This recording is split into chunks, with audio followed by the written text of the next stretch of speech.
तेरा का स्टेटमेंट है, डेफिनेटली आपको बहुत ज़्यादा सीरियस, बहुत ज़्यादा मेहनत और बहुत ज़्यादा ईमानदारी से आपको सबसे ज़्यादा वर्क करना चाहिए।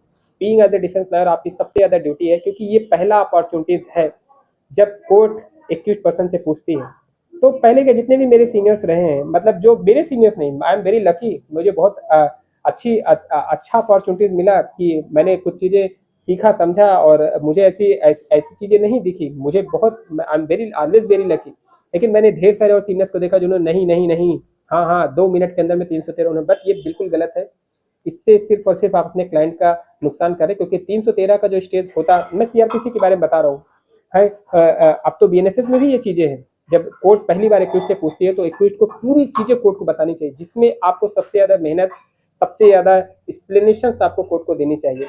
ये आपको करना है। और दूसरी चीजें, डेफिनेटली आपको, अगर आपके अगेंस्ट में हीनियस ऑफेंस का एलिगेशन है, आपका केस बहुत बहुत बहुत ज्यादा खराब है, तो उस सिचुएशन पे आपको डिफेंस जरूर देना चाहिए। पहले के केस में कोई सीनियर नहीं करते ना, लेकिन बट बी रिमेंबर, मेरी बातें आप मानिए कि आपको डिफेंस जरूर से जरूर देना चाहिए। मैंने कई केसेस में ऐसा किया है। मैंने ये डेफिनेटली कई केसेस में, कई ऐसे केसेस जिसमें मेरे अगेंस्ट में बहुत सीरियस एलिगेशन थे, ट्रस्ट में मैंने वहाँ पे 313 भी उसका प्रॉपर किया। वहाँ मैंने रंजिश वंजिश कुछ लिखा नहीं, जैसे सब लोग लिख देते हैं कि रंजिशन झूठा पता नहीं। तो हमारा बर्डन है कि हमको भी बताना पड़ेगा रंजिश आखिर क्यों। हमने प्रॉपर 313 उसका बनाया, और सबसे ज्यादा मेहनत मैंने उसके 313 स्टेटमेंट के सामने किया। हमने उसको क्लाइंट को बताया, और इवन दैट डिफेंस की तरफ से मैंने कई एविडेंसेस दिए।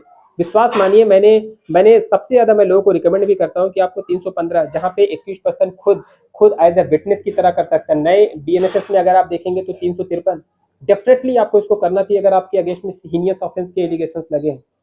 आप ये सारी की सारी चीजें एक क्रिमिनल डिफेंस लॉयर के लिए हमेशा अपने क्लाइंट के लिए करना चाहिए, क्योंकि क्लाइंट को नहीं पता, करना आप ही को है। ऐसे कई केसेस हैं जिसमें मुझे यहाँ से कन्विक्शन भी हुआ। मैं आपको सच बताऊं कि ट्रायल कोर्ट में यहाँ से कन्विक्शन भी हुआ, लेकिन फिर भी मैं जानता था कि इसमें कन्विक्शन कोर्ट, ट्रायल कोर्ट, क्योंकि बहुत हीनियस ऑफेंस में वो बहुत ज्यादा वो क्लियर बातें हैं कि ट्रायल कोर्ट, अगर आपका हीनियस ऑफेंस का एलिगेशन है तो अपने आप को सेफेस्ट मोड समझती है कि आपको कन्विक्शन देना है। तो ऐसे केसेस मेरे पास थे जिसमें मैं पहले से जानता था कि इसमें कन्विक्शन होगा, लेकिन उसके पहले मैंने डिफेंस लॉयर की तरह मैंने उसका 313 का स्टेटमेंट प्रॉपर्ली बनवाया, उसके लिए डिफेंस अच्छे से करवाया। इवन डेट उसका मैंने 315 की एप्लीकेशन, जो नए 353 की बीएनएसएस में है, उसका मैंने एप्लीकेशन कुछ पर्सन से कराया।